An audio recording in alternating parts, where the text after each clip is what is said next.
अस्सलामुअलैकुम दोस्तों। दूसरा टेस्ट मैच, दूसरा दिन और यहाँ पर आखिरी लम्हात में किंग बाबर आजम ने पाकिस्तान को बचा लिया। जी हाँ दोस्तों, खुर्रम शहजाद और बाबर आजम यहाँ पर दोनों छा गए हैं। देखिए यहाँ पर पूरे मैच का जो मज़ा था दोस्तों वो एक तरफ और आखिरी ओवर का जो मज़ा था वो एक तरफ। इसके अलावा आखिरी ओवर की आखिरी गेंद का जो मज़ा था वो तो सबसे खूबसूरत था। जी हाँ दोस्तों, यहाँ पर पाकिस्तानी टीम को बड़ी बढ़तरी हासिल हो चुकी है।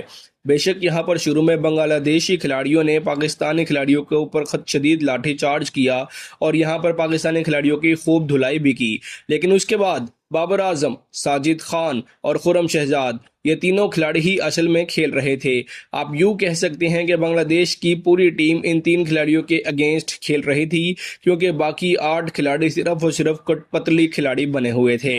आइए जान लेते हैं अब दूसरे दिन के मैच की समरी क्या कहती है और मैच किस हद तक दिलचस्प हो चुका है।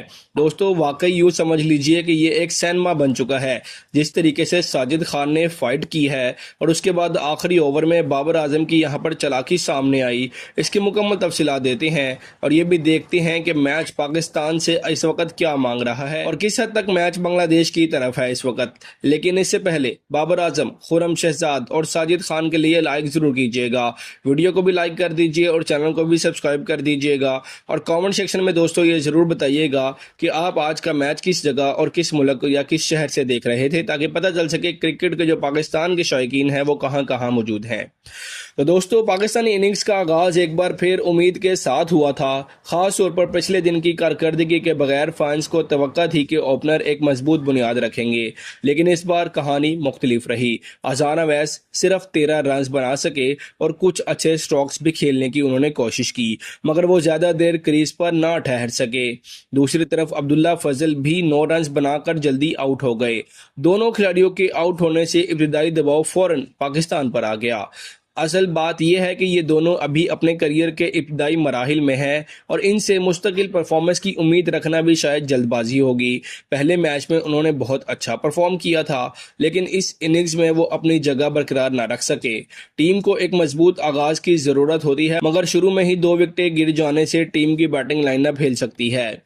ओपनर के बाद दोस्तों किंग बाबर आजम और शान मसूद मैदान में आए तो पूरे स्टेडियम का माहौल बदल गया। शान मसूद ने हस्बे रवायत जल्द से जल्द जारहाना खेल शुरू कर दिया। कुछ ऐसे शॉट्स लगाए और ऐसा लगा कि वो इस बार लंबी इनिंग्स खेलने आए हैं। बाबर आजम ने दूसरी तरफ से अपने क्लासिकल स्ट्रोक प्ले शुरू किया और सूरत हाल को संभालने की कोशिश की, लेकिन शान मसूद की एक पुरानी कहानी फिर उन्होंने दोहरा दी गई दोस्तों। वो एक बार फिर पार्टनरशिप को सेट करने के बाद विकेट गंवा बैठे। 26 गेंदों पर 21 रन बनाकर वो पवेलियन लौट गए। पूरे टूर्नामेंट में उनकी कारकर्दगी अभी तक बहुत मामूली रही है और 3 इनिंग्स में वो सिर्फ अभी तक 27 या 28 रन की एक बना सके हैं, जो कि बड़ी तशवीश की बात है। उनके आउट होने से बाबर आजम पर फिर दबाव आ गया। शान मसूद के आउट होने के बाद बाबर आजम ने दोस्तों अपनी जिम्मेदारी मजीद बढ़ा दी। उन्होंने ना सिर्फ स्ट्राइक को संभाला बल्कि शानदार स्ट्रोक्स के जरिए टीम को मुस्तहकम किया। वो स्ट्राइक रोटेट करते रहे और जो है ना गलत बॉल को उन्होंने बाउंड्री तक पहुंचाया। सलमान अली आगा के साथ उनकी पार्टनरशिप इस इनिंग्स का सबसे मजबूत हिस्सा बनी। दोनों ने सूरत हाल को बेहतर बनाया और स्कोर को आगे बढ़ाया। बाबर आजम ने दोस्तों 84 गेंदों पर 68 रन की इनिंग्स खेली, जिसमें 10 खूबसूरत चौके शामिल थे। उनकी बैटिंग में वो क्लास टच था जिसके लिए वो जाने जाते हैं, लेकिन बदकिस्मती ये रही कि 50 के बाद वो ज़्यादा देर क्रीज पर ना रुक सके। नहीद राणा ने उन्हें एक अच्छे प्लान के साथ आउट किया और यही वो लम्हा था जहां पाकिस्तान को बहुत बड़ा झटका लगा। बाबर का आउट होना टीम के लिए एक जज्बाती और स्ट्रैटेजिक नुकसान था। बाबर के बाद आगा सलमान ने कुछ देर मज़ाहमत की और अच्छी शराकत बनाने की कोशिश की, मगर वो भी ज़्यादा देर ना चल सके। 21 रन बनाकर वो आउट हो गए। उसके बाद मिडिल ऑर्डर एक बार फिर दबाव का शिकार हो गया। साउथ शकील और मोहम्मद रिजवान दोनों से उम्मीदें वाबस्ता थी, मगर दोनों खिलाड़ी इस इनिंग्स में भी कोई ख़ास असर ना छोड़ सके।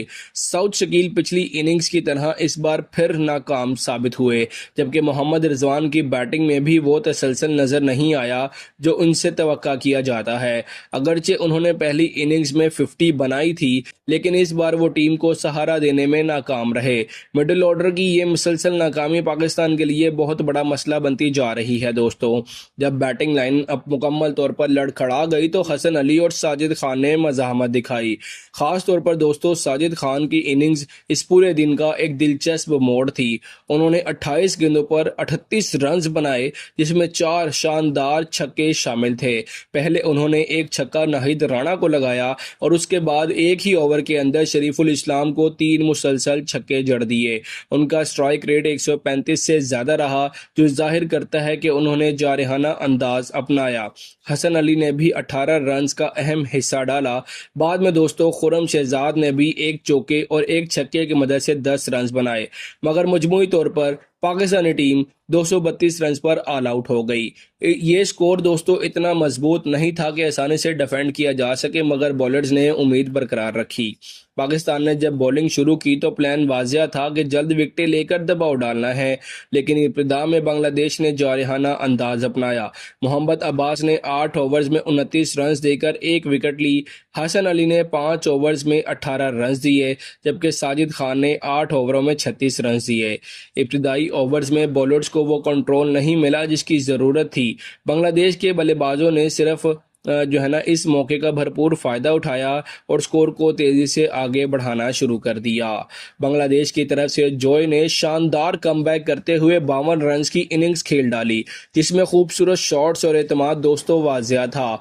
उन्होंने पाकिस्तानी बॉलिंग को दबाव में रखा और स्ट्राइक को कंट्रोल किया।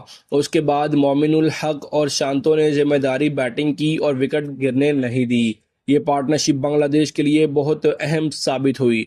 उन्होंने 3 विकेटों के नुकसान पर 156 रन्स की बर्तरी हासिल कर ली है और इस मरहले पर मुकम्मल मैच बांग्लादेश के कंट्रोल में दिखाई दे रहा है। दोस्तों मैच के आखिरी लम्हात में सूरत हाल अचानक बदल गई। बाबर आजम और खुरम शहजाद के दरमियान हिकमत अमली तय हुई। दोनों ने एक दूसरे से कुछ बातचीत की आकर और खुरम ने एक बेहतरीन यॉर्कर फेंका जिसने बल्लेबाज को कंफ्यूज कर दिया। हालांकि उस बल्लेबाज ने उस यॉर्कर को आसानी से डिफेंड कर लिया था, लेकिन वो कंफ्यूज ज़रूर हो गए थे। उसके बाद अगली ही गेंद पर कोशिश की गई, मगर एज लग गया और मोमिनुल हक को आउट कर दिया। जी हाँ दोस्तों, जब उन्होंने यहाँ पर खुरम शहजाद ने यॉर्कर के बाद अगले ही बॉल बाउंसर कराए तो एज हुआ और मोहम्मद रिजवान ने शुक्र है बगैर गलती के यहाँ पर कैच पकड़ लिया। ये लम्हा पाकिस्तान के लिए एक छोटी मगर अहम वापसी थी। विकेट पर रिजवान ने बेहतरीन कैच लिया और टीम को दोबारा उम्मीद दी। ये विकेट मैच के आखिरी ओवर की सबसे आखिरी गेंद के ऊपर आई दोस्तों, यानी कि दिन का इख्तिताम हो रहा था और पाकिस्तान ने कामयाबी हासिल कर ली थी। अब उम्मीद है कि कल सुबह पहले सेशन में दोबारा से पाकिस्तान इसी तरह से आगाज़ करेगा और शुरू के ओवर्स के अंदर 2-3 विकेटें और निकालेगा और बांग्लादेश को जल्द से जल्द आउट करेगा। ये इस वक्त दोस्तों बांग्लादेश का अब ओवरऑल सूरत हाल ये है कि 3 विकेटों के नुकसान पर 156 रन की बर्तरी हासिल कर चुके हैं, जो इस वक्त मजबूत पोजीशन लग रही है। लेकिन पाकिस्तान की तरफ से बाबर आजम, साजिद खान और खुरम शहजाद ने जो कारकर्दगी दिखाई है वो काबिल तारीफ है। मैच अभी मुकम्मल तौर पर ख़त्म नहीं हुआ, मगर बर्तरी बांग्लादेश के पास है। अगर टारगेट 250 के आसपास जाता है तो पाकिस्तान के लिए ये मैच इंतहाई मुश्किल हो सकता है। ताहम क्रिकेट में कुछ भी मुमकिन है और अगर बॉलर्स इब्तिदाई विकेटें ले लें तो सूरत हाल बदल सकती है।